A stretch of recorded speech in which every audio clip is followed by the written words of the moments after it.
Ora bem, eu fico aqui só para servir de passagem de estafeta e começávamos então com o professor Faria Costa, todos o conhecem muito bem pela sua atividade intensa, ele foi professor de Justiça, é um ativista social e político discreto, mas muito efetivo e, além disso, é um dos grandes penalistas portugueses. Daí que eu tenha desafiado para vir falar sobre o impeachment, mas por razões de confusão na marcação da minha parte, ele não poderia fazer isto logo à tarde, mas eu não queria perder e não queria que perdessem o testemunho dele, mas é que podia-lhe sequer arrancar. Há duas possibilidades, ou dali ou daqui, como quiser. Está? Bom dia a todos. Antes de mais, muitíssimo obrigado ao Eduardo Paz Ferreira por me dar a oportunidade de estar aqui convosco a conversar sobre estas coisas importantes da nossa vida individual, mas sobretudo da nossa vida coletiva. É com este espírito de participação cívica e de uma participação efetiva e real. Quantos minutos tenho, Eduardo? 10? 10 seria ótimo. Ou seja, não é ótimo. O ótimo de Pareto?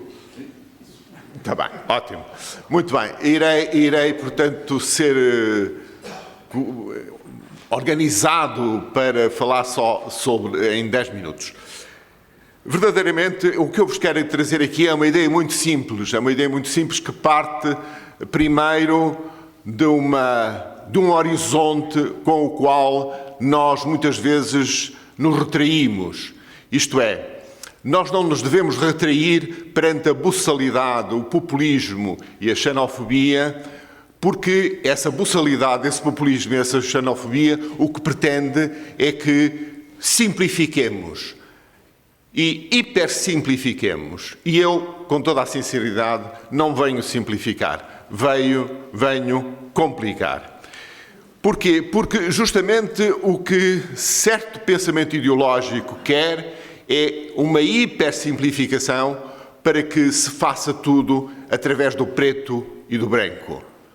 Mas a vida, quer a vida individual, quer a vida coletiva, e sobretudo se nós tivermos em perspectiva a história, não só das ideias, mas a história real e vivida dos homens e das mulheres de carne e osso, essa nunca foi a preto e branco. Portanto, o terreno fértil, onde nascem como gorgulhos a buçalidade, o justicialismo, o populismo, o nacionalismo bacoco e todos os seus derivados, é o território da irrazão, feito de tweets e de outras bugigangas, quer do pensamento, quer da linguagem. Estou manifestamente contra isso. Não ir por aí não quer dizer que sejamos obscuros e rebuscados. Bem ao contrário. Não ir por aí significa, ao invés, que não vemos o mundo e as coisas multifacetadas a preto e branco. Significa que queremos ver mais fundo para as tornar ainda mais claras. E significa, sobretudo, aquilo que eu já disse, uma outra atitude moral, uma outra atitude ética. Significa que não temos medo do que é complexo e difícil de explicar e, talvez mais importante, que não temos medo que os habitantes do reino da buçalidade nos digam que cheiramos a intelectual. Porque, verdadeiramente, o que está por aí, o Zeitgeist, neste momento, é tudo o que cheira a intelectual, é mau. Eu não me importo de cheirar a intelectual. Com este pano de fundo, vejamos rapidamente o que nos traz aqui. O que nos convoca é tentar perceber, eu vou falar sobre impeachment e democracia, é tentar perceber uma difícil relação entre a legitimidade do poder, o exercício do poder e as representações desse exercício à luz da justiça e do interesse coletivo. Estas três variáveis, legitimidade do poder, legitimidade do exercício do poder e legitimidade das representações. Assim, basta olhar um pouco para a história para perceber que quando há um desequilíbrio profundo entre aquelas três variáveis, dá-se uma ruptura. Em tempos mais recuados, o equilíbrio era reposto pela eliminação física do detentor do poder. Pense na morte de César nos idos de março às mãos dos senadores. Na alta Idade Média, temos que dar saltos, porque estamos 10 minutos, temos que dar saltos. Na alta Idade Média, sobretudo na nossa Ibéria, a Igreja deu, através do Bispo de Sevilha, deu a máxima para o seguinte juízo: Rex eris si recte facias, si non facias non eres. Enfim, olhando para a plateia, penso que todos ainda estudamos um bocado de latim e, portanto, não é preciso, mas se fosse uma plateia dos nossos alunos, Eduardo, de certeza que eu tinha que traduzir. Mas traduzir, não sei bem mesmo de que maneira, mas traduzir palavra por palavra, eu diria quase que o futuro era absolutamente incompreensível para os nossos atuais alunos.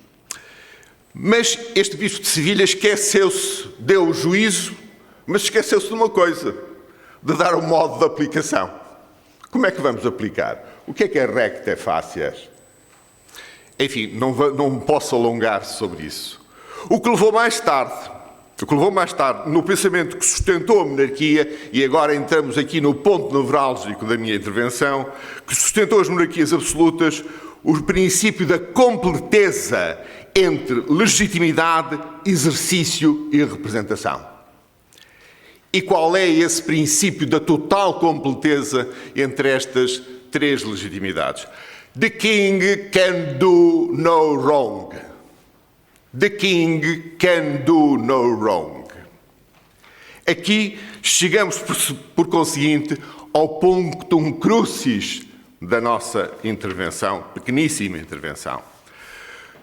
O que é que acontece? Com o aprofundamento e intensificação dos princípios das democracias liberais, independentemente dos regimes monárquicos, republicanos, havia que alterar radicalmente o paradigma e assim surge o impeachment ou qualquer outra forma de impugnação do poder. E essa alteração pode resumir-se em um outro princípio ou axioma bem mais democrático e bem mais revelador, outro sim, de um não menor sentido prático da nossa vida coletiva, que não é feita por quadrículas a preto e branco. Ei-lo numa forma muito simples, enunciado por mim desta maneira. We, the people, can do wrong. We, the people, can do wrong. Sim, we, the people, can do wrong. Esta máxima, na assunção de que o erro faz parte da vida, quer da vida individual, quer da vida coletiva, mostra, sem rodeios, uma prática democrática que se não deixa sacralizar na redundância dos ciclos eleitorais. Claro, os ciclos eleitorais continuam, em meu modo de ver, a ser, sem reticência, os momentos das escolhas e, por conseguinte, os momentos das correções. Porém, no meio de um ciclo, as divergências entre o detentor do poder, quase sempre em um sistema presidencial, como nós sabemos, e o poder legislativo podem ser tão fortes porque tidas manifestamente contra o império da lei que urge refazer tudo de novo. Aqui surge o impeachment ou qualquer outro mecanismo equivalente. No entanto, o que nos temos de perguntar prende-se, em meu juízo, por certo, com o impeachment, mas também, sobremaneira, com as regras do próprio sistema democrático. Estou quase a terminar. Será que a instituição estrutural das fake news, repito, será, e reparem, estou a dar já um caráter institucional, será que a instituição estrutural das fake news, a manipulação da informação através das redes sociais, centradas em verdadeiros gigantes de proliferação informacional, sobre os quais não há qualquer controle sequer ou escrutínio democrático, o declínio de um jornalismo de investigação sério e consequente, a degradação do discurso político que se faz quase em tempo real e o discurso político em tempo real através de tweets, a ausência de instituições mediadoras, a leitura do real, feito sempre pelo diapasão do instantâneo. O discurso político e a política não é em tempo real, mas um tempo real da meditação, mas em tempo real instantâneo. E daí que as grandes categorias que nós tínhamos, o tempo breve, tempo longo, agora temos que introduzir uma outra categoria, sobretudo isto é muito importante para os historiadores e também para nós que pensamos a política e pensamos a ideologia, o tempo breve, o tempo longo, e depois temos o tempo instantâneo. E nós hoje vivemos claramente no tempo instantâneo. Nem sequer é no tempo breve. E tudo isto, enfim, dentro, nomeadamente com o Brodel, enfim, não vale a pena ir por aí. O que é que eu queria salientar? E com isto termino, penso que cumprindo rigorosamente, ou quase rigorosamente, os 10 minutos. O que eu queria salientar é que, verdadeiramente, nós estamos a viver, enquanto geração que está num certo outono do modo de ser, não diria inverno, mas num certo outono do modo de ser coletivo, estamos a viver momentos particularmente dolorosos.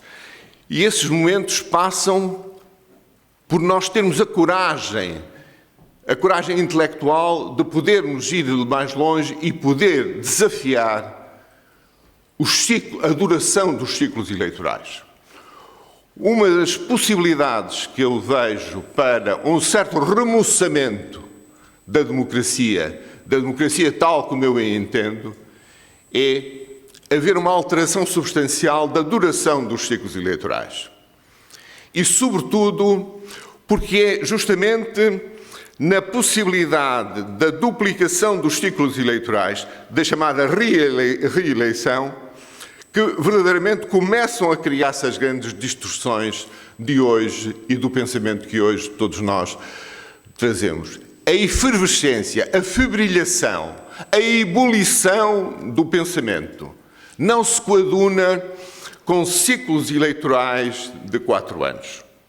E por isso, verdadeiramente, surgem erupções e surgem formas de desconstrução deste modelo democrático. O impeachment, que em princípio era um recurso, e deve ser tido como um recurso, verdadeiramente como que aflora como qualquer coisa que passa a ser de uso comum, de uso constante. E é isto que nós temos o dever moral de podermos ir mais longe e alterarmos os ciclos eleitorais.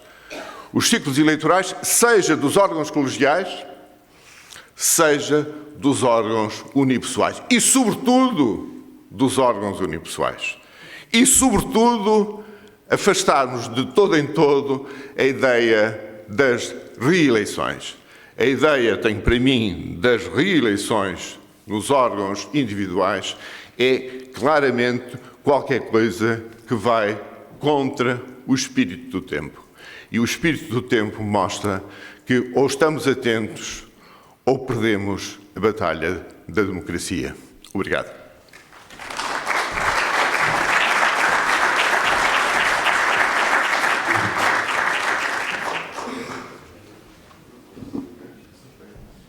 Ora bem, muito obrigado ao professor Faria Costa por esta excelente lição e para continuarmos com uma versão entusiasta da política e da reflexão, eu ia pedir a Ana Gomes se quer...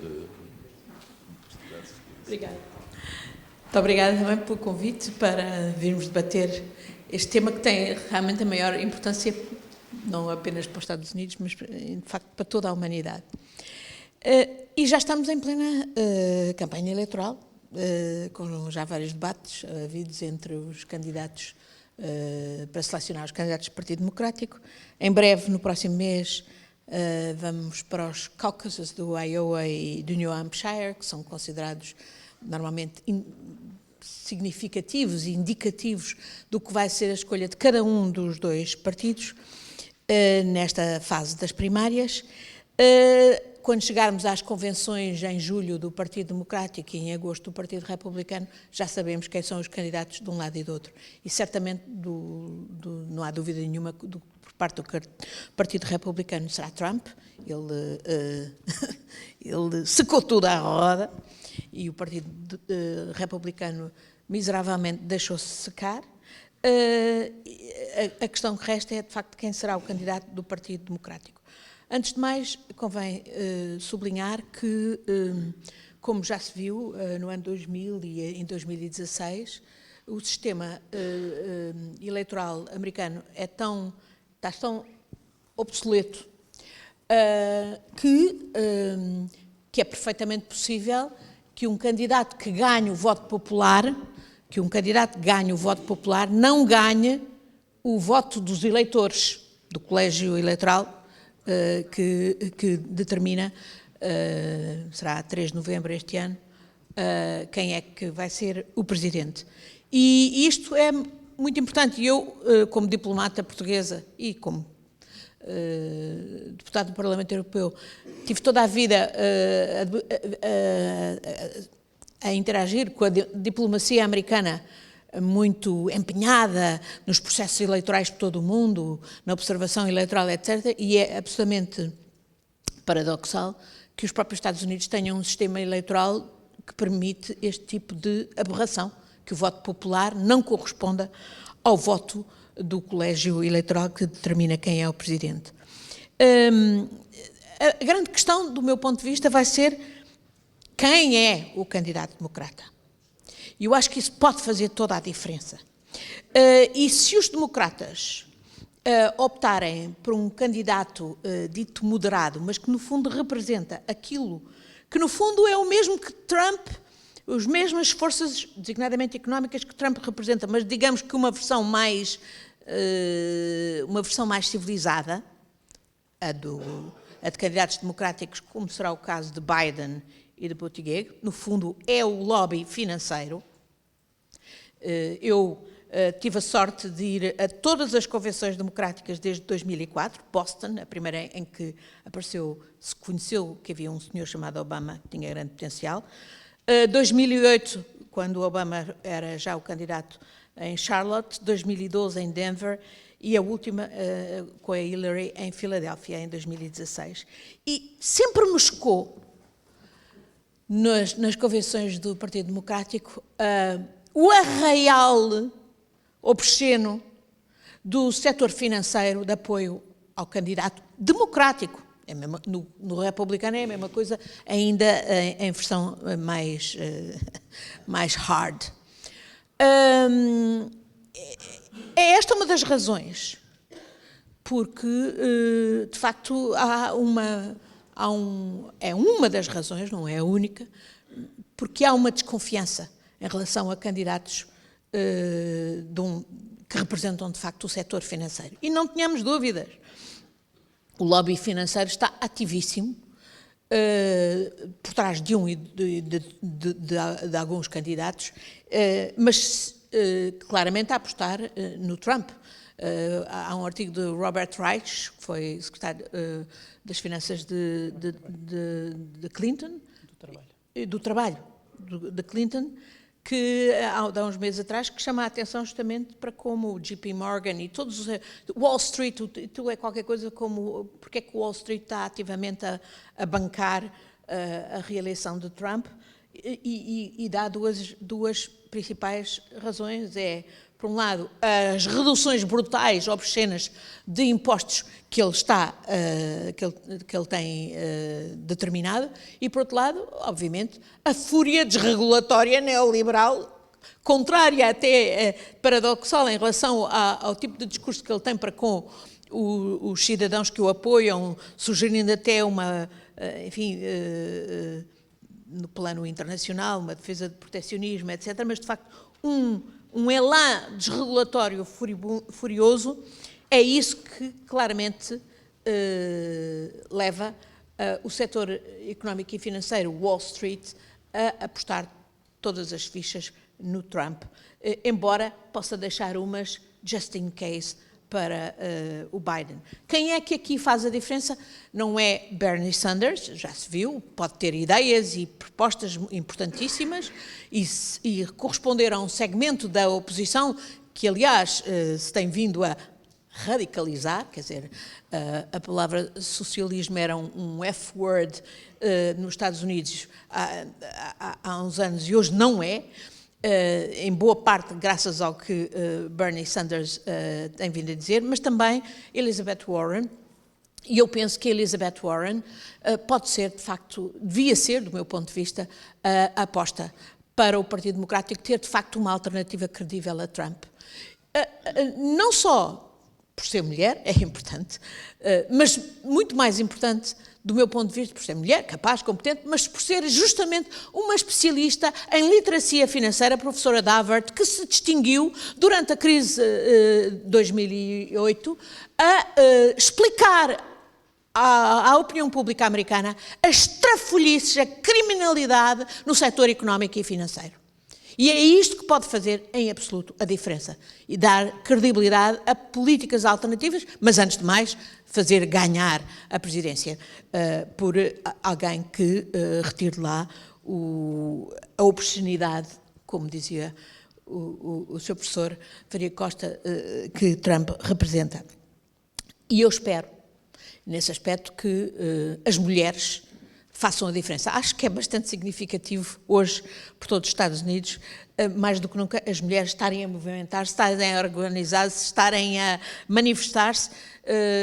Espero que seja isso que realmente possa fazer a diferença. E espero também que a Europa, por uma vez, assuma o seu papel e não continue na inanidade negacionista que eu ouvi, por exemplo, há dias no seminário diplomático, aqui, com os embaixadores portugueses todos, dito dito pela voz de onde eu menos esperaria ouvir as baboseiras que eu ouvi, de que a relação com os Estados Unidos é melhor do que nunca, que não é possível, quer dizer, com um troglodita racista, xenófobo, reacionário, obsceno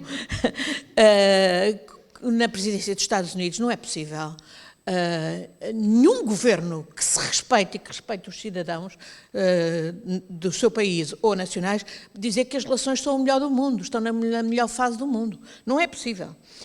Portanto, eu acho que a Europa pode fazer a diferença. Em crises que puseram a humanidade à beira da sua própria sobrevivência, como esta que ainda não acabou com o Irão, a Europa tem que fazer a diferença e tem que passar mensagens para os próprios Estados Unidos, para a opinião pública dos Estados Unidos, mostrando que, de facto, Trump não dá segurança, não dá prestígio, não dá influência aos Estados Unidos.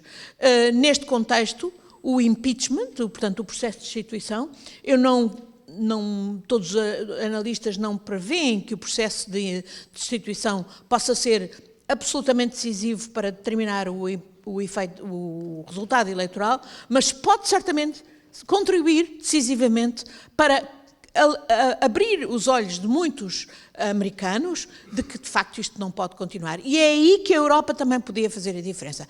Veremos se fará. Eu sou sempre otimista e portanto, respondo à pergunta, o que é que espero das eleições de 2020, que Trump perca.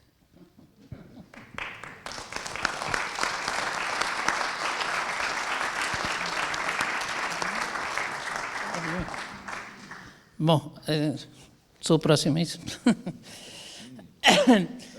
Confirmou todas as expectativas quanto a manter a energia alta. Portanto, eu diria que se este nosso encontro fosse uma sessão de campanha eleitoral nos Estados Unidos, eu estava do mesmo lado que a Ana, também votava Elizabeth Warren e esse pode ser o problema dela. Quer dizer, é que o facto de, se calhar, nesta sala ela ganhar por 80% ou 90% é provavelmente um dos seus grandes problemas e iria começar por aqui. Eu penso que, sobre o que é que vai acontecer daqui a um ano, a minha bola de cristal está baixa, não sou capaz de dizer, de antecipar. Julgo que, mesmo do lado republicano, já sabemos quem é o candidato. Isso, aliás, há um dado que poucas vezes vejo refletido, mas que é importante. Trump iniciou oficialmente a sua campanha e o financiamento da sua campanha no primeiro dia de presidente. E, portanto, está a recolher fundos e a fazer comícios. Trump faz mais comícios do que aqui em Portugal os partidos fazem durante os 15 dias de campanha eleitoral. Quer dizer, portanto, está em campanha de um modo, digamos, planeado.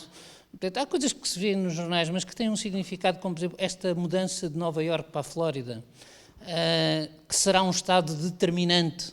Pensemos o que pensarmos do colégio eleitoral. Por acaso, do ponto de vista da história política americana, é interessante que o colégio eleitoral não nasceu para isto, nasceu para outra coisa, mas nos 10 minutos não dá tempo para falarmos dele. Mas direi assim, pensemos o que pensarmos do colégio eleitoral, a verdade é que Trump está desde o primeiro dia a jogar para segurar, digamos, vitórias curtas nos estados disputados. E não há mais ninguém a fazer isso neste momento. Ele está sozinho no terreno em campanha. A segunda questão que eu sublinharia aqui é de que o candidato democrata pode ainda não estar escolhido. Eu penso que, para além dos 4, há um dado, digamos, que é esta chegada do Bloomberg. E, portanto, o Bloomberg assumidamente entra tarde, entra assumidamente não investindo nestes cálculos iniciais. Mas já pôs mais dinheiro na campanha do que os outros candidatos democratas juntos. E, portanto, digamos, diria que pode ainda baralhar o sistema.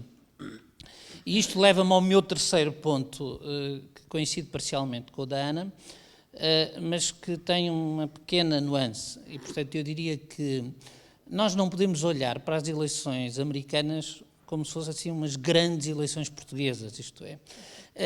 Portanto, não são umas grandes eleições de um Estado-nação com as restrições que têm as nossas eleições. São eleições em que é possível um candidato ser altamente notório num Estado e completamente desconhecido noutro. Isto acontece. Mas, sobretudo, são eleições ganhas, digamos, numa campanha eleitoral jogada no financiamento. O fenómeno Trump e o eventual fenómeno Bloomberg, vamos ver, digamos, se acontecesse, que seria uma espécie de, digamos, do outro lado. O mesmo fenómeno é o fenómeno dos supermilionários a sobrepor-se ao próprio sistema financeiro. Digamos, e penso que isto leva-me ao meu quarto ponto sobre Trump. Eu creio que nós nos deixamos muitas vezes enganar pelo lado caricatural de Trump. A nossa imagem é assim, desculpem se calhar a dureza da imagem, é como se Trump fosse uma espécie de Alberto João Jardim planetário. Mas não é. Começa por o próprio Alberto João Jardim não ser o Alberto João Jardim que nós imaginávamos. Mas também não é o ponto. A verdade é que por trás desta retórica dos milhares de tweets, etc., há uma visão do mundo e uma política económica e uma nova situação americana. Portanto, quanto à visão do mundo, é claro, é isolacionista, portanto, no fundo, Trump é a maior ameaça ao sistema que montámos depois da Segunda Guerra Mundial que alguma vez houve. E, portanto, digamos, na tradição política americana está ao par de muitos outros presidentes unilateralistas, não foi o primeiro, mas é talvez o mais radical. Segundo, é um homem que não acredita nem na diplomacia, nem na força militar. Acredita, digamos, no fundo, na força das sanções, ou seja, na destruição do sistema multilateral de comércio. E, portanto, eu diria que a grande questão que está por trás das tarifas e destes acordos, no fundo, não é diferente o que fez à China, o que está a tentar fazer à Europa e aquilo que acredita que deve fazer ao Irão. Digamos, são emanações em contextos diferentes da mesma doutrina. E, portanto, a doutrina, no fundo, é de que o poder é o poder nas trocas comerciais com jogo de soma zero, mas mais importante para ganhar as eleições, do meu ponto de vista, é que Trump joga com uma sociedade, e estes meus 2 anos a viver no fuso horário da zona leste americana, deu-me uma percepção completamente diferente, como diria, como consumidor. Trump é o candidato de uma sociedade que não é comparável com a nossa. Alguns, tenho pena de não poder, digamos, vou ouvir a seguir o que o Paulo Pena vai dizer, porque, de facto, nos Estados Unidos hoje, nós não temos uma verdade sobre a qual há 2 argumentos, nós temos uma opinião pública que vive com 2 verdades. E, portanto, Trump, faça o que fizer, nem ganha nem perde popularidade. Quer dizer, se repararem, todo este fenómeno, portanto, no fundo, eu dizia num artigo que escrevi no Diário de Notícias esta sexta-feira, no fundo, eu sento-me, assim, qualquer bússola política é desorientada pelo zapping, e, portanto, há um Fox americano, há um CNN americano, e os 2 não se tocam. E não se tocam na importância que dão a cada facto, não se tocam quanto àquilo que os factos são. E dou-vos um exemplo que aconteceu comigo no auge da crise da separação das crianças, portanto, digamos, da prisão das crianças. CNN, a visão que vocês têm. E, portanto, um pai que se suicida depois de ser afastado da sua criança. Fox News. O pai não é pai, é um traficante de crianças. Aquilo que nas fronteiras se faz é combater o tráfico de crianças de um famoso gangue latino-americano que acabou de matar um jovem promissor numa cidade de fronteira, e temos 10 minutos a entrevistar o pai, o tio, o vizinho, e, portanto, o que nós temos é a defesa da América contra os gangues que fazem tráfico de crianças. Ora, aqui nós não estamos a discutir sobre estes 2 factos. As pessoas que só virem um dos canais, e os americanos só veem um dos canais, por isso esse é o outro problema a seguir, vão viver, digamos, com 2 narrativas diferentes. E, portanto, hoje nos Estados Unidos há, eu diria, 3 narrativas diferentes, uma que é mais aqui, a minha é da Ana, que nem sequer é da CNN, é da NCBS, portanto, digamos, há a narrativa CNN e há a narrativa Fox, e depois isto vai, digamos, por subnarrativas, porque isto vem por aqui abaixo, e, portanto, as fake news, por estranho que vos possa parecer, do meu ponto de vista, acabam por ser o último elo de uma cadeia planeada, mas que é o resultado da destruição da credibilidade da comunicação social, que resultou na destruição da opinião pública tal qual nós a entendemos. E só isto é que permitiu a primeira vitória de Trump, que não foi a vitória presidencial, foi a vitória sobre o Partido Republicano. E, como já estou nos meus 10 minutos, digamos, terminava com este ponto. E, portanto, no fundo, a grande questão, pegando a questão que o professor Faria Costa colocava, a Constituição Americana, e quem sou eu para vir a uma faculdade de Direito falar sobre Constituições, mas a Constituição Americana e os pais constitucionalistas tinham uma ambição, que era precisamente criar um sistema de equilíbrio de poderes que impedisse digamos, a reposição do soberano. E, portanto, os famosos checks and balances. Ora, aquilo a que nós assistimos é que este mundo de verdades paralelas permitiu a Trump destruir o Partido Republicano tal qual ele existia,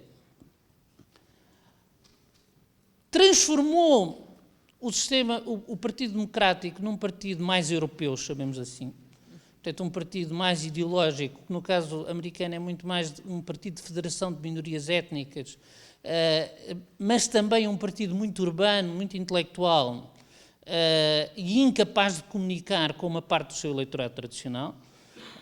E, portanto, eu diria, e peço desculpa de estar a abusar do tempo, é preciso também refletir sobre o que está a acontecer ao Partido Democrata americano, um bocadinho à imagem do que aconteceu aos partidos sociais-democratas europeus, ou seja, uma grande parte do eleitorado deste populismo, do Trump, etc., são pessoas que foram abandonadas pela evolução do Partido Democrático americano e, portanto, que deixaram de se sentir representadas. E, sobretudo, o sistema americano funcionava numa espécie de responsabilidade individual que tornava qualquer decisão imprevisível. Nenhum presidente podia ter a certeza de que teria a maioria no Congresso ou a maioria no Senado, porque entre os democratas conservadores e os republicanos progressistas havia um grande centrão, chamemos-lhe assim, mas que funcionava para limitar os poderes. Ora, é isso que no impeachment não vai funcionar. Portanto, há um Mitt Romney para mostrar, há mais 2 ou 3 senadores, mas não vai funcionar, porque nenhum republicano, e eu acredito que os senadores republicanos detestam tanto o Trump como a Ana Gomes, uma boa parte deles, mas nenhum senador republicano que queira fazer carreira vai votar contra Trump. Aliás, se repararem, no tempo o que aconteceu é que todos os que estiveram contra Trump o fizeram no momento em que decidiram não se recandidatar. E, portanto, concluindo, eu gostava de estar tão otimista como os portugueses nesta sondagem. Se a pergunta é o que é que eu quero que aconteça, eu quero que ganhem os democratas e que dentro dos democratas ganhe o Warren. Se a pergunta é o que é que eu acho que vai acontecer, eu diria que, se nada de novo acontecer, o resultado está verdadeiramente aberto e vai travar-se em torno de um ponto, um único, que é quem é que vai ser mais competente nos Estados divididos a conseguir fazer com que os seus eleitores saiam de casa. Porque esta, digamos, é uma das questões que também nós às vezes hipersimplificamos, sem querer criticar a Ana nisto, mas é assim, quando nós dizemos a Hillary Clinton ganhou o voto popular. Mas os Estados Unidos da América, volto a dizer, não são um grande Portugal, são desse ponto de vista algo mais parecido, são uma federação. E, portanto, os democratas ganham os estados mais urbanos, mais populosos, mas perdem em estados que têm menos população, mas que no sistema de equilíbrio político americano não podem ter menos representação. E, portanto, digamos, essa é outra questão. E, portanto, eu diria que o que vai decidir as eleições é a capacidade de mobilizar os próprios eleitores de cada um dos candidatos. Nunca esqueçam que Trump ganhou com menos votos com que Mitt Romney perdeu. Agora, o que acontece é que, eu tenho que ser sincero e terminar com esta nota pessimista, eu ouvi o último debate antes do Iowa das primárias democráticas e eu não sou propriamente uma pessoa desinteressada por política e ia adormecendo. Muito obrigado.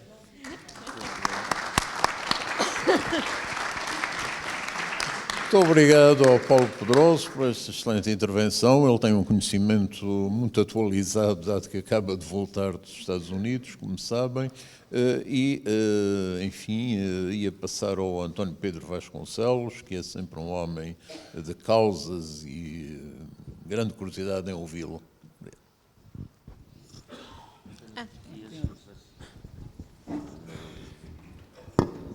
Não sei se está a funcionar. Bom dia a todos, muito obrigado pelo convite. Eu tinha esta pressão dos 10 minutos, vou tentar, e tinha e tenho aqui meia dúzia de questões a pôr, mas estas duas últimas intervenções do Paulo Pedroso e da Ana Gomes levam-me a começar por fazer duas pequenas observações. Uma, como ocorreram à medida que eles iam falando. Uma é sobre as fake news. Nós convém não nos esquecermos que as fake news foi uma coisa que existe desde sempre. Hoje em dia são muito mais acentuadas e eu lembro-me de um exemplo extraordinário que aconteceu no princípio do século com o William Hearst, que era um grande magnata da imprensa americana, que foi, digamos, retratado pelo Orson Welles no Citizen Kane, e que era um homem que dominava completamente a política norte-americana, inclusive os jornais, incitava à morte do presidente. E em determinada altura, por razões comerciais e outras, havia interesse em que os Estados Unidos dominassem Cuba, E ele um dia decidiu mandar um repórter tirar fotografias, ir para Cuba para fotografar a Revolução. E ele foi para Cuba, esteve lá 15 dias e ao fim de 15 dias mandou um telegrama ao Hearst a dizer: não estou aqui a fazer nada, não há revolução nenhuma, não há invasão, não há nada. E ele, entretanto, estava a preparar a preparar a opinião pública americana para os Estados Unidos intervirem em Cuba, com uma fake news famosa, não vou aqui desenvolver. E então mandou um telegrama ao repórter a dizer: deixe estar onde está, you provide the pictures, I'll provide the war.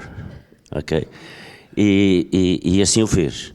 Em relação àquilo que disse a Ana Gomes, há uma coisa que eu acho que é extremamente importante, que é, de facto, eu quando vi o Trump ganhar as eleições e começar, enfim, a sua louca caminhada, eu pensei, isto é a grande oportunidade da Europa.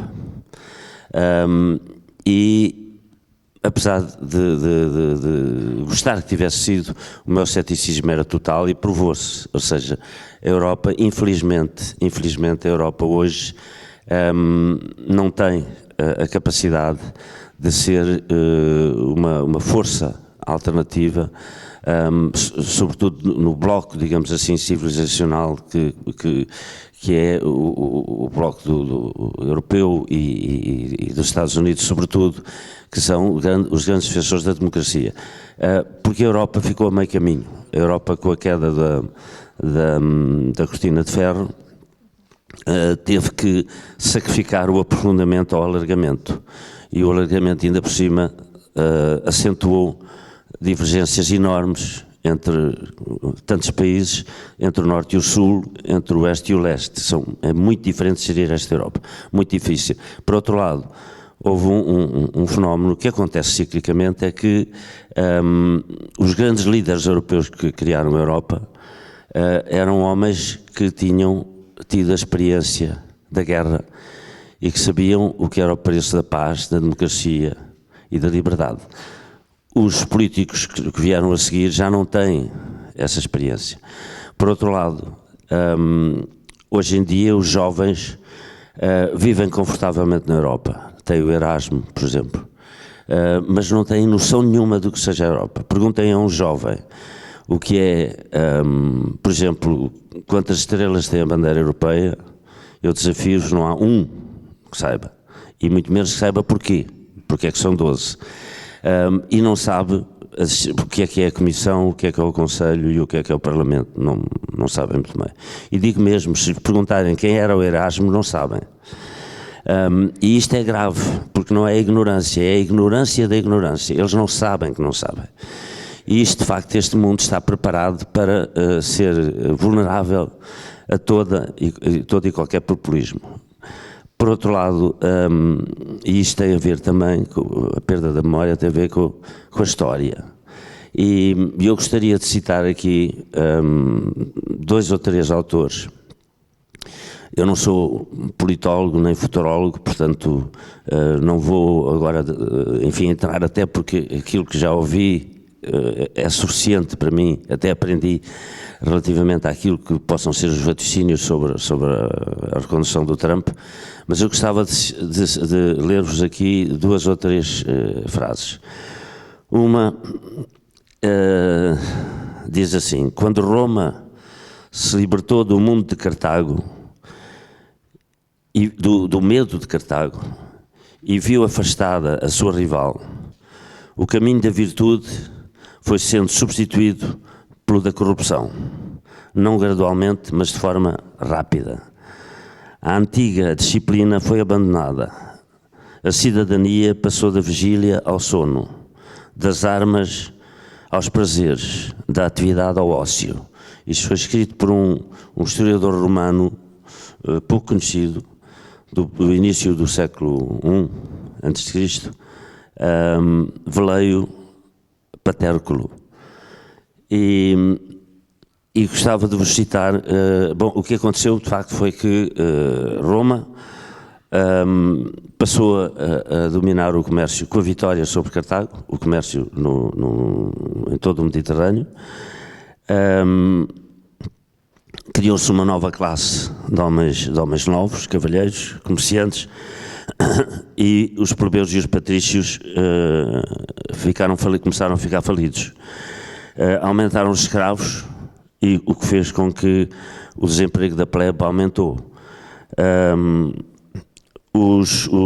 A concorrência dos produtos importados das novas províncias a preços muito mais baratos levou à falência dos pequenos proprietários romanos, italianos, e, portanto, as pequenas e médias empresas foram obrigadas a vender as suas propriedades para os latifúndios e para o Estado. E outra frase é uma frase de um escritor recente, Stephen Greenblatt, que escreveu um dos grandes livros, para mim, deste século, A Grande Mudança, que é uma análise daquilo que foi o fim da Idade Média e, ao mesmo tempo, o fim do Império Romano, e que diz: à medida que o Império Romano se desmoronava, ruía todo o sistema de educação básica e superior. As escolas fechavam, as academias encerraram as portas, os gramáticos profissionais e os professores de retórica ficaram sem trabalho. Havia preocupações mais importantes do que o destino dos livros. As bibliotecas privadas e públicas entraram em declínio. Uma frase muito simples, mas que nos ajuda, ou pelo menos me ajuda a fazer passar aquilo que eu gostaria de fazer passar, é uma frase do Hegel, em que ele diz: aprendemos com a história que não aprendemos com a história. E há outra frase do Valéry que diz: as civilizações são mortais. E, portanto, ainda que isso possa parecer pessimista, mas eu confesso que eu não sou pessimista nem otimista, tento ser um cético ativo e lúcido,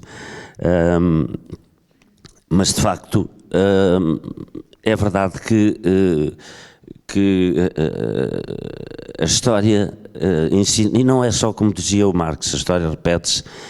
O Marx, que era um brilhante escritor, disse, como sabem, a propósito do Napoleão III, que a história se repetia, mas a primeira vez em tragédia, a segunda em comédia. Não é verdade, a história repete-se e repete-se da mesma maneira. Lembrem-se do que foi a euforia dos anos 20, os loucos anos 20, com o fim da Primeira Guerra, e como, de um dia para o outro, numa das civilizações mais extraordinárias que houve no Ocidente a seguir ao Renascimento, que foi o período entre as duas guerras, no eixo Viena-Berlim. Não conheço outro, com os maiores intelectuais, os maiores escritores, os maiores pintores, os maiores cineastas, os maiores músicos, os maiores cientistas, o Einstein, o Freud, enfim, e que de um dia para o outro, um pintor de tabuletas, que era cabo de guerra, tomou conta da Alemanha e preparou-se para tomar conta do mundo. O Stefan Zweig, que era provavelmente, de todos eles, o mais culto, o mais cosmopolita, o mais humanista, quando foi a primeira vitória dos nazis, uma pequena vitória que elegeram alguns deputados, disse textualmente: isto é uma lufada de ar fresco.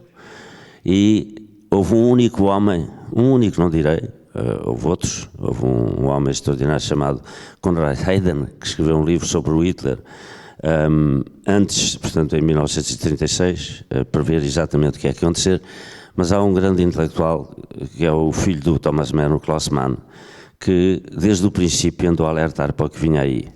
E sacudia o Stefan Zweig, e o Stefan Zweig recusava-se a acreditar que fosse possível que eles quisessem dizimar os judeus. Pagou caro, evidentemente. Ora bom, o que está a passar hoje é que são os efeitos. Eu parece-me que estou a desviar do assunto, mas não estou, porque eu não vou dizer se o Trump vai ganhar, se não vai ganhar. Num ano o mundo entrou de repente em aceleração e tudo é possível, e há uma coisa mais grave, é que esta decadência dos líderes europeus e dos líderes, digamos, do mundo civilizado, porque o Trump é uma versão da decadência, é um homem cuja ignorância Ele ignora e, portanto, atreve-se a tudo, é um atrevido. O Obama, como todos os outros, são cautelosos, mas nestes tempos difíceis a cautela também não leva a bom caminho, como se viu com o Obama e com os líderes europeus, etc. Mas a verdade é que nós estamos numa fase em que estamos a pagar, estamos, digamos, na ressaca da globalização. E se formos lúcidos e se não temermos ser, como disse, eu não sou pessimista nem otimista, há uma frase de um filme do Truffaut em que ele diz: il n'y a pas d'optimiste ni de pessimiste, il n'y a que des idiots gays et des idiots tristes. Eu não quero ser idiota gay nem idiota triste, portanto eu não sou otimista nem pessimista. Mas tento estar atento, é o máximo que eu posso fazer. Mas a verdade é que se nós formos honestos com nós próprios, sabemos que em determinados períodos, como aquele que estamos a viver, 90% das pessoas, se lhes derem a escolher entre a liberdade e a segurança, escolhem a segurança. E isto é uma coisa que pode acontecer de um momento para o outro, já está a acontecer. E, sobretudo, jogando com a ignorância das pessoas e com a falta de memória. Porque foi possível, por exemplo, no Brasil, convencer a opinião pública de que a corrupção no Brasil tinha começado com o Lula. Foi possível. E eu falei com vários brasileiros, inclusivamente de classes, enfim, que viviam bem nos Estados Unidos e que votavam no Bolsonaro. Uma coisa impensável, que eu tenho a certeza que nenhuma delas, várias senhoras que eu estive, que me convidaram a propósito de um filme que eu fiz para conversar com elas, e foi na altura da eleição do Bolsonaro, e todas elas votavam no Bolsonaro. E alinhavam nesta conversa. Estou convencido que eram incapazes, se fossem convidados para jantar com o Bolsonaro, eram incapazes de jantar com o Bolsonaro, mas a verdade é que votaram. Mas, portanto, para não abusar do tempo, eu gostaria de digamos, dar a minha versão daquilo que foi o desastre do acidente a seguir à euforia da queda da União Soviética. E por isso é que eu citei o Império Romano. Nós aprendemos imenso. Selénio Tácito, Tito Livio, Plutarco, o Suetónio, todos esses grandes escritores romanos, nós percebemos como é possível uma grande civilização, porque o direito romano e o Estado romano da República era qualquer coisa de excepcional, e que os próprios Estados Unidos se inspiraram, e como foi possível acabar da forma que acabou. Se nós lermos o que foram as loucuras do Calígula ou do Nero, ou mesmo do Tibério, o Trump é uma criança ao lado deles. Por exemplo, o Calígula esforçou-se imenso, não conseguiu, para que o cavalo dele fosse eleito senador. Entre outras loucuras. O Nero nem se fala. E, portanto, eu gostaria apenas de dar a minha versão, para terminar, se realmente eu exceder, agradeço que me façam um sinal, daquilo que eu acho que foram as grandes inconsciências do Ocidente face à euforia exatamente como aconteceu em Roma, do desaparecimento do inimigo, portanto, do fim da Guerra Fria. Uma delas, a primeira talvez, foi o Ocidente tirou o tapete ao Gorbachev e, a prazo, acabou por promover o Putin. A Rússia nunca teve democracia, nunca viveu habituada à democracia, como os Estados Árabes também não, e muitos desses Estados, e, portanto, rapidamente adotou o Putin, lá está, entre a liberdade e a segurança, a gente quer a segurança, e deixou cair o Gorbachev, a Europa deixou cair o Gorbachev, os Estados Unidos também deixaram, porque obviamente queriam vender a Coca-Cola e os McDonald's mais depressa, e há um fenómeno que ninguém fala, é que Putin soa como Lenin e Stalin. Gorbachev soa como Khrushchev e Andropov, portanto, um homem fraco. Mas são coisas que no subconsciente funcionam. Ora bom, isso foi a primeira coisa grave do acidente. A segunda, de que eu não ouço ninguém falar, mas foi a revogação dos acordos do GATT. Foi a negociação dos acordos do GATT, não os acordos do GATT em si, mas a forma como a Europa subscreveu de uma maneira completamente leviana os acordos do GATT sem qualquer restrição. Foi uma pressão. Eu na altura trabalhava em Bruxelas, estava a fazer um estudo sobre a situação do cinema e do audiovisual na Europa, portanto andava muito pelos corredores de Bruxelas e vi o que foi a pressão do lobby americano. E devo-vos dizer que, isto não é para estar aqui a pôr-me em bicos de pés, mas eu e alguns colegas franceses e italianos conseguimos uma coisa histórica, que foi a única atividade económica que ficou fora dos acordos do GATT foi o audiovisual. Porque nós batemos, com a ajuda do Comissário Europeu, Deus Pinheiro, e do Jacques Delors, batemos para que o audiovisual ficasse fora dos acordos do GATT, porque se tivesse sido incluído nos acordos do GATT, teria sido o domínio total do cinema e do audiovisual americano sobre a Europa, que já é quase total. E que fez com que houvesse dumping social, económico, ecológico, etc., de países como a China e outros, e a deslocalização das empresas europeias para esses países com mão de obra barata. Depois, houve outra coisa que, para mim, foi decisiva no que veio a acontecer e no que nós estamos a pagar por isso, que foi a revogação das leis de Glass-Steagall. A revogação das leis de Glass-Steagall, as leis do Roosevelt, eu vou terminar, as leis do Roosevelt que regulavam a banca e que, como penso que sabem, foi uma menina chamada Monica Lewinsky que serviu de instrumento para chantagear o Clinton e levá-lo finalmente a revogar as leis de Glass-Steagall. Com isso, isso permitiu a fusão dos bancos com sociedades comerciais e com companhias de seguros e levou ao descalabro em que nós hoje estamos a viver. Depois foi o FMI. O FMI tinha uma missão histórica, desde Bretton Woods, que era o de ajudar os países em dificuldades, e o Strauss-Kahn afirmou, basta ver um documentário Inside Job e uma entrevista que ele deu à TVI na altura, e o Strauss-Kahn defendia, além de ser o presidente da França, defendia que a austeridade só podia ser acompanhada, só podia funcionar se fosse acompanhada de um incentivo ao crescimento.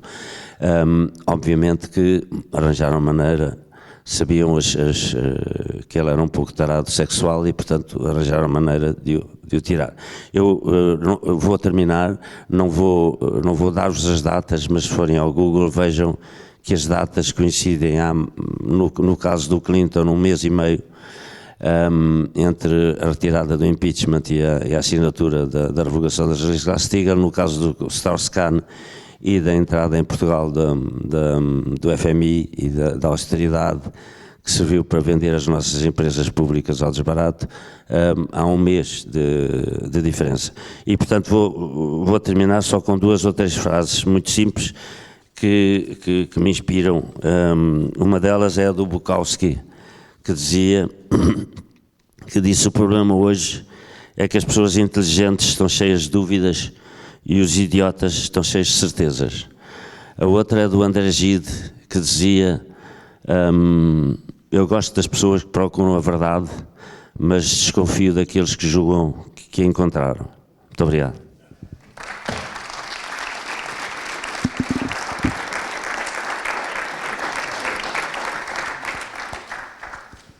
Muito obrigado, António Pedro, por essa disposição. E pedi agora ao Luís Moita se nos podia falar um pouco. O Luís Moita tem tido uma atividade intensa na área das relações internacionais, dirigindo o curso de Relações Internacionais da Universidade Autónoma e publicando o Anuário Diplomático. Força, Luís. Muito bom dia e obrigado.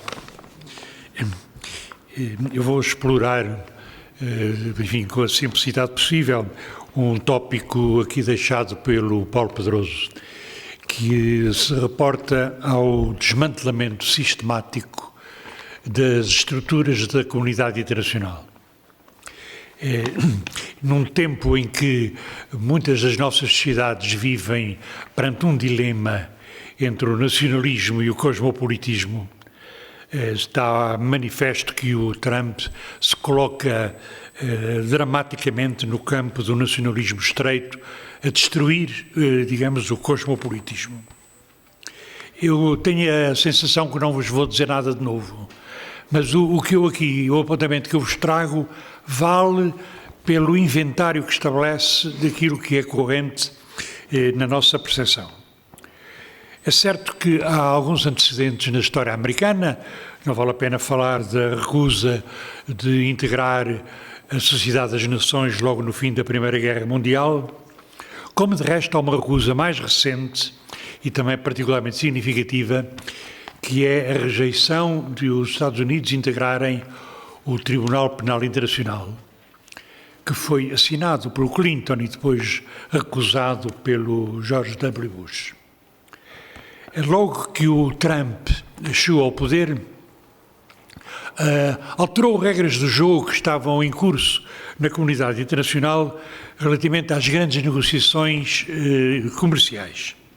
Como sabem, denunciou o acordo chamado NAFTA com os Estados Unidos, o Canadá e o México e renegociou, em termos mais vantajosos para os Estados Unidos, esse mesmo acordo comercial.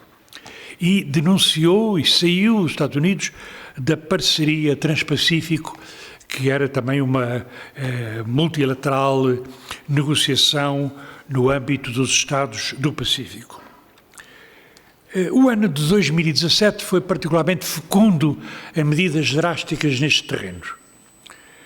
E logo em 1 de junho houve uma rejeição formal do Acordo de Paris sobre as alterações climáticas, com as motivações todas que conhecem.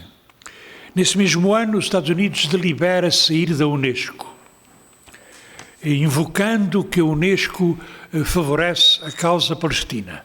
Aliás, a seguir aos Estados Unidos, saiu também Israel da mesma organização internacional. Nesse mesmo ano, 2017, os Estados Unidos rompem o acordo com o Irão para bloquear o avanço da investigação no domínio nuclear. É manifesto, nesta altura também, que há pronunciamentos diversos contrários à NATO. Uma desvalorização da NATO, um desinteresse aparente dos Estados Unidos em relação a essa aliança e o impulso ou a pressão para os aliados darem mais dinheiro. Mas desvaloriza-se a NATO, mas curiosamente o Trump, no mês de março, recebeu o Bolsonaro e convenceu de que ia fazer todos os esforços para que o Brasil integrasse a NATO, o que é uma surpreendente manifestação de o entendimento que ele tem das alianças. Há uma ofensiva metódica no que diz respeito ao sistema mesmo das Nações Unidas. Não só em pronunciamentos, mas sobretudo na questão do financiamento.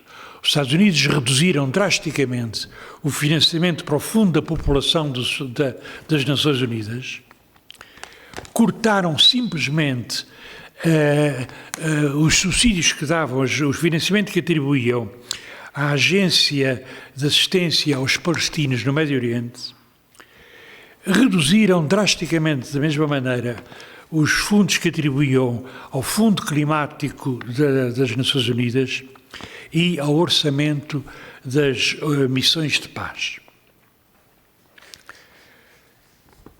Curiosamente, o Trump acumula este tipo todo de medidas com uma animosidade em relação à União Europeia, como se fosse sua ambição desmantelar aquilo que é uma forte aliança multilateral de nações neste nosso mundo. Ao ponto de considerar hondadamente a União Europeia como inimigo. Bem, sei que se referia aos aspectos comerciais, mas não é por acaso que há uma afirmação de inimizade em relação à União Europeia. E é de colocar nesta ótica o seu manifesto apoio ao Brexit como também uma pedra de toque na fragilização em relação à União Europeia. Se estes aspectos, assim na sua sucessão, fazem impressão, há alguns agora de peculiar gravidade que eu gostava de vos citar. Um é a saída do acordo nuclear com a Rússia. Trata-se, como conhecem, do Tratado de Armas Nucleares de Médio Alcance, que tinha sido negociado desde o Reagan e o Gorbachev. E os Estados Unidos saíram desse acordo com uma perspectiva e uma gravidade do ponto de vista internacional pesada, uma tendência mesmo pesada. Outro domínio onde é particularmente insistente esta posição anti-multilateralismo diz respeito à Organização Mundial do Comércio. Não sei se têm bem ideia de que a preferência que ele manifesta por recusar tudo o que é negociação multilateral e valorizar as negociações bilaterais são um indício claro disso. O facto de a guerra comercial com a China se ter colocado totalmente à margem da Organização Mundial do Comércio, já se imagina que, embora finalmente tenha sido negociado um acordo parcial, é certo, mas isso significa que, ao colocar-se de fora dos organismos multilaterais, estabelece um princípio de favorecimento, claro, dos mais fortes.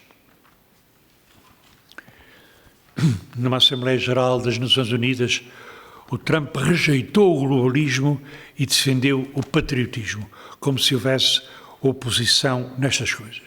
A própria Angela Merkel, numa declaração aparentemente chocante, censurou o presidente norte-americano, dizendo que ele estava a destruir o sistema multilateral, laboriosamente construído pelas nossas sociedades ao longo de décadas, e que isso seria gravíssimo, porque, diz ela, destruir o sistema do consenso internacional mais depressa do que o que pensamos, e isso levará muito tempo a recuperar. Em suma, num momento histórico onde ao menos três questões fundamentais estão em cima da nossa agenda internacional, como sejam a segurança, o tema da guerra e da paz, como seja o tema da justiça global e como seja o tema da relação da humanidade com a biosfera, ou seja, a sustentação do ecossistema planetário, são três questões fundamentais cuja resolução manifestamente passa pelo caminho do multilateralismo. Vemos, em contrapartida, o presidente norte-americano a destruir a construção da comunidade internacional e a valorizar o patriotismo e o unilateralismo. Enfim, era um apontamento breve que eu vos deixava. Como digo, vale pelo inventário de sequência e eu não sei se é exaustivo, tentei que fosse, mas provavelmente não será. Obrigado.